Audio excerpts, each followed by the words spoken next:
Good morning class 6। आज मैं आपको आपकी बाल राम कथा का 5th चैप्टर पढ़ा रही हूँ बच्चों। 4 चैप्टर हम पहले पढ़ चुके हैं।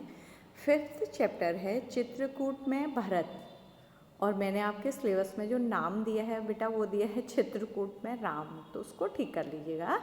उसका नाम है चित्रकूट में भरत। 5th लेसन है आपका। तो सबसे पहले आप ये करेक्शन कर लीजिएगा सिलेबस में, आपको वैसे भी समझ में आ गया होगा, ठीक है। वो बाय मिस्टेक टाइपिंग गलत हो गई, चित्रकूट में राम लिख दिया मैंने, ठीक है। तो सबसे पहले बच्चों इस कहानी का मैं आपको सार समझाऊंगी। ये कहानियाँ पढ़ना आपके लिए इंटरेस्टिंग भी है और नॉलेज भी होनी चाहिए आपको अपने भारत के प्राचीन संस्कृति की। भारत में प्राचीन काल में कौन कौन से ऐसे ऐतिहासिक महापुरुष थे जिनके बारे में जानना आपके लिए आवश्यक है, उनके बारे में जानेंगे, पढ़ेंगे और एग्ज़ाम के लिए आप क्वेश्चन आंसर तैयार करेंगे। आप जानते हैं कि बाल राम कथा को पढ़ना बहुत आसान है, क्योंकि उसमें केवल कुछ प्रश्न आते हैं जिन्हें आपको हल करना होता है। तो बच्चों हम स्टार्ट करते हैं अपना लेसन चित्रकूट में राम। पहले तो चित्रकूट क्या है? चित्रकूट अयोध्या से बाहर जाकर जंगल में एक जगह थी जहाँ भारद्वाज ऋषि का आश्रम था। तो भारद्वाज ऋषि ने ही राम को परामर्श दिया कि वो चित्रकूट में कुटिया बना लें। तो चित्रकूट में राम ने घास से पर्णकुटी बना ली और उसमें वो रहने लगे।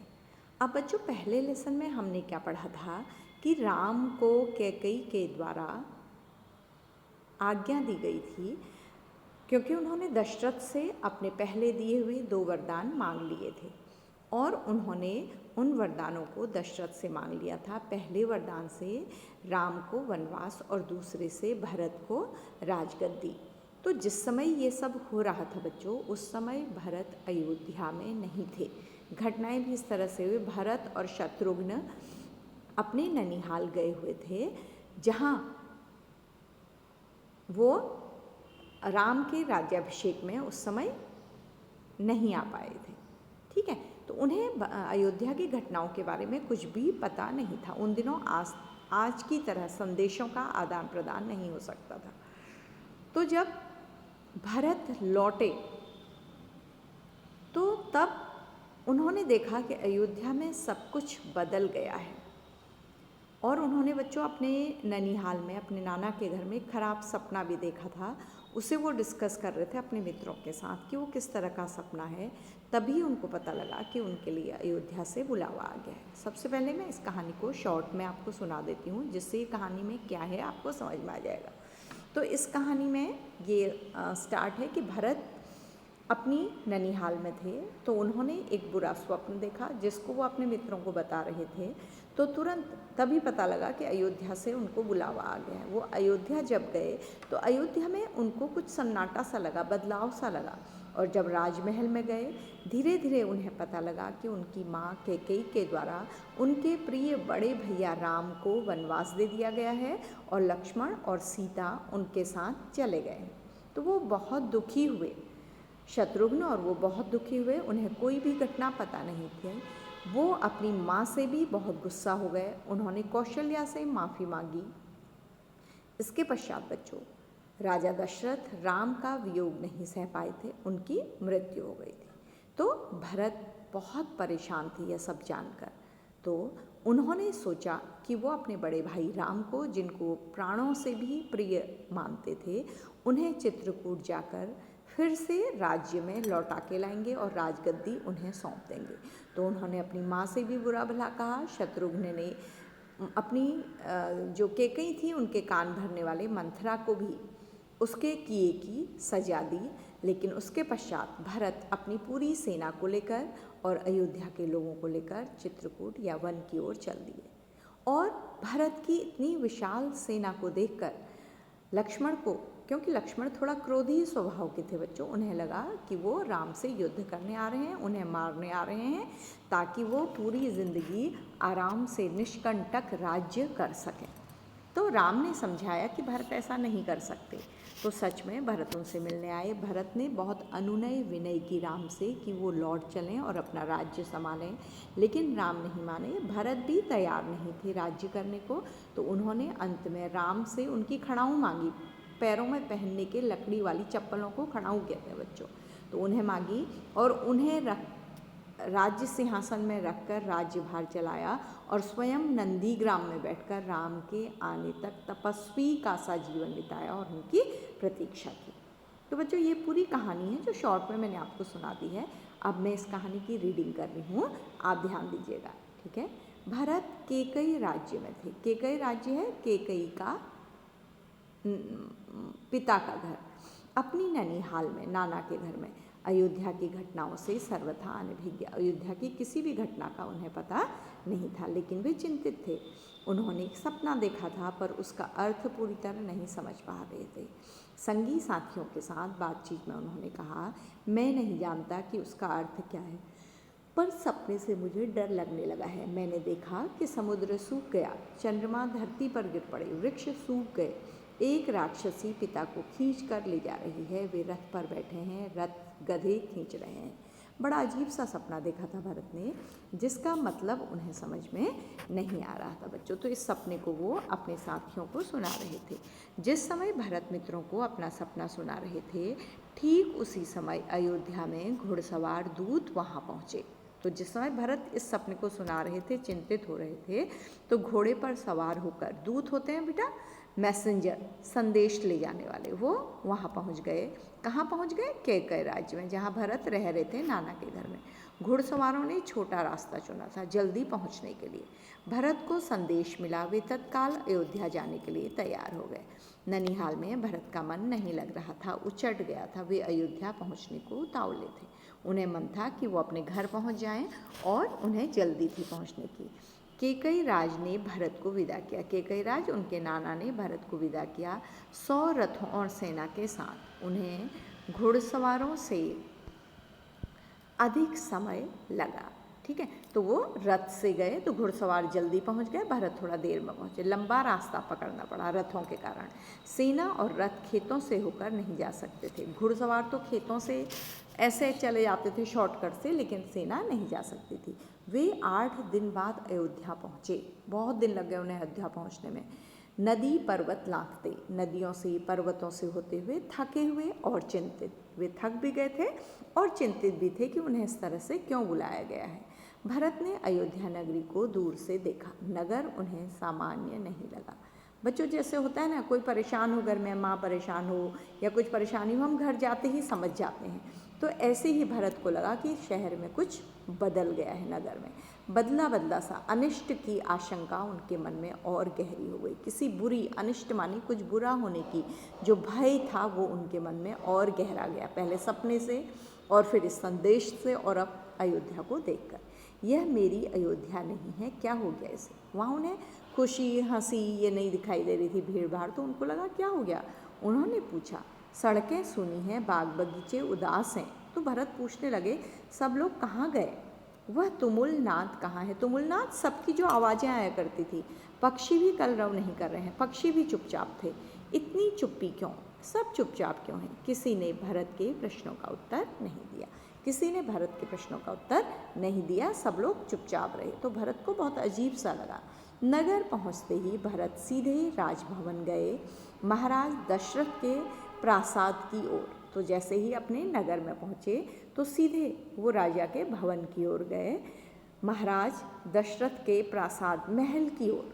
महाराज वहाँ नहीं थे, तो महाराज वहाँ थे ही नहीं। फिर वे कैकेयी के महल की ओर बढ़े, अपनी माँ के महल की ओर बढ़े। माँ ने आगे बढ़कर पुत्र को गले लगा लिया। माँ खुश हुई, उन्होंने गले लगाया, परंतु भरत की आंखें पिता को ढूंढ रही थी। लेकिन भरत तो अपने किसको ढूंढ रहे थे बच्चों? पिता को। उन्होंने माँ से पूछा कि पिता कहाँ हैं? तो पुत्र तुम्हारे पिता चले गए हैं। तो माँ ने कहा कि पुत्र बेटा तुम्हारे पिता चले गए हैं, मतलब उनका निधन हो गया है। वहाँ जहाँ एक दिन हम सबको जाना है, उनका निधन हो गया। तो कैकेयी ने समझाते हुए कहा कि एक दिन सभी को मरना है और उनकी मृत्यु हो गई है। भरत यह सुनते ही शोक में डूब गए। तो भरत ने अचानक यह सुना तो वो शोक संतप्त हो गए, दुखी हो गए, पछाड़ खार कर गिर गए, विलाप करने लगे, रोने लगे। माँ कैकई ने उन्हें उठाया, ढांढस बंधाया। माँ ने दिलासा दिलाया, समझाया, उठो पुत्र, यशस्वी कुमार शोक नहीं करते। जो यश वाले राजकुमार होते हैं वो शोक नहीं करते। तुम्हारा इस प्रकार दुखी होना उचित नहीं है, तुम्हारा दुखी होना सही नहीं है, राजगुणों के विरुद्ध है। राजाओं को दुखी नहीं होना चाहिए, उन्हें सब कुछ सहने की आदत होनी चाहिए। अपने को संभालो तो संभलो। क्या से क्या हो गया? भरत यह मानकर चल रहे थे कि पिता राज्याभिषेक की तैयारियों में व्यस्त हो गए, सब कुछ उल्टा हो गया। तो भरत को लगा कि वो तो समझ रहे थे कि पिता इसलिए नहीं मिल रहे महल में कि वो राज्याभिषेक की तैयारियां कर रहे होंगे, लेकिन यहाँ तो सब कुछ उलट गया है। उन्होंने मेरे लिए कोई संदेश दिया? तो उन्होंने माँ से पूछा, क्या मेरे लिए कोई मैसेज या संदेश दिया है? भरत ने माँ से पूछा, नहीं। अंतिम समय में उनके मुँह से केवल 3 शब्द निकले, हे राम, हे सीते, हे लक्ष्मण। तुम्हारे लिए कुछ भी नहीं कहा। तो कैकेयी कह रही हैं कि अंतिम समय में उन्होंने राम, सीता और लक्ष्मण को याद किया, लेकिन तुम्हें याद नहीं किया। भरत व्याकुल थे, बहुत परेशान थे, विकलता बढ़ती ही जा रही थी, उनका दुख, व्याकुलता, बेचैनी बढ़ती जा रही थी। वह तुरंत राम के पास जाना चाहते थे, वो तो राम के पास पहुंचना चाहते थे। मतलब उन्हें पता ही नहीं था बच्चों, वो समझ रहे थे कि राम महल में ही कहीं होंगे। तो तब कैकेयी ने कहा, महाराज ने उन्हें वनवास दे दिया है। तो कैकेयी ने बताया कि तुम्हारे पिता ने उन्हें वनवास दे दिया है 14 वर्ष के लिए, 14 ईयर्स के लिए, 14 वर्ष के लिए। सीता और लक्ष्मण भी राम के साथ गए हैं, सीता और लक्ष्मण भी राम के साथ चले गए हैं।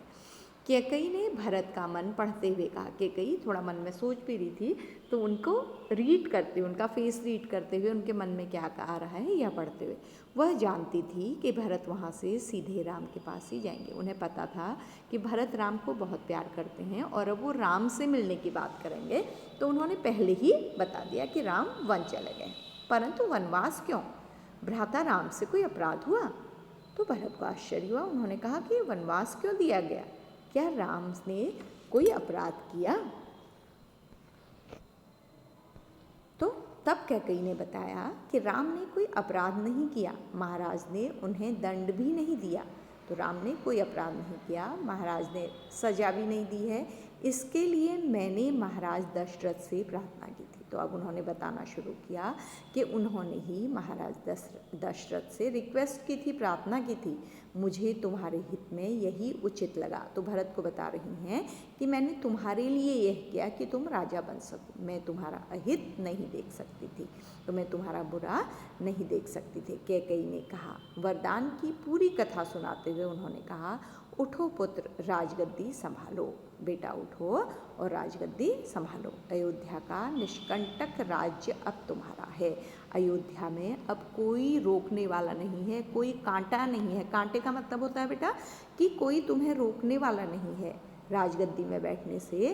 तो अब तुम अयोध्या की राजगद्दी को संभालो। तो क्या पढ़ा बेटा हमने? आज इस कहानी का एक पोर्शन हमने पढ़ा है। आज इस कहानी के प्रश्न उत्तर मैं आपको जब कहानी ख़त्म हो जाएगी तब भेजूंगी बच्चों, लिखित काम।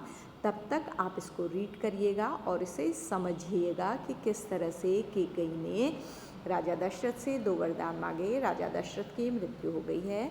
भरत अपने नाना के घर से अयोध्या आ गए हैं और वो अपने पिता, अपने भाई से मिलना चाहते हैं। तो कैकेयी किस तरह से उनको समझा रही है, क्योंकि भरत को अभी पूरी बातें पता नहीं है। तो बच्चों आज की कक्षा में इतना ही। इतने पोर्शन को आप अच्छी तरह से पढ़िएगा और समझिएगा। बच्चों ये हमेशा याद रखने वाली चीज़ें हैं, ये हमारे देश के ऐतिहासिक महापुरुष हैं जिनके बारे में जानकर हमें समझना भी है और साथ में परीक्षा की तैयारी भी करनी है। तो आज का पाठ हम यहीं पर समाप्त करते हैं। आप अपना लिखित काम भी सभी कक्षाओं में पूरा रखिएगा और जिन बच्चों ने प्रोजेक्ट या होम असाइनमेंट जमा नहीं किया है वो तैयार रहिएगा। एक डेट दूंगी मैं, एक निश्चित टाइम दूंगी जिस दिन आपके पेरेंट्स को देने के लिए आना होगा। रोज़ रोज़ मत भेजिएगा बच्चों, इस समय बार बार कहीं इधर उधर आना जाना बिना किसी काम के वो उचित नहीं है। टेक केयर बच्चों, अपना ध्यान रखिए, सोशल डिस्टेंसिंग बना के रखिए, मास्क पहन के रखिए हर समय, घर में ही खेलिए, अपनी छत में खेलिए, शारीरिक व्यायाम करिए, खुश रहिए, कविताएं लिखिए, कहानियाँ लिखिए और अच्छी अच्छी कहानियाँ पढ़िए। जैसे अब्दुल कलाम के बारे में पढ़िए बच्चों, विवेकानंद के बारे में पढ़िए, हेलन केलर के बारे में पढ़िए। ऐसी बहुत सी ऑटोबायोग्राफी हैं जिनके बारे में, जवाहरलाल नेहरू के बारे में पढ़िए, महात्मा गांधी के बारे में पढ़िए। Experiment with truth, my experiment with truth है, उसको पढ़िए महात्मा गांधी की, तो आपको पता लगेगा कि महापुरुषों को अपने जीवन को महान बनाने के लिए कितना संघर्ष करना पड़ता है। जैसा कि आप इस कहानी में भी पढ़ रहे हैं कि राम को किस लिए याद किया जाता है कि उन्होंने अपना पूरा जीवन त्याग करते हुए बिता दिया। उन्होंने अपना जीवन पूरा अपने देश के लिए, अपने देश को राक्षसों से मुक्त कराने के लिए लगा दिया।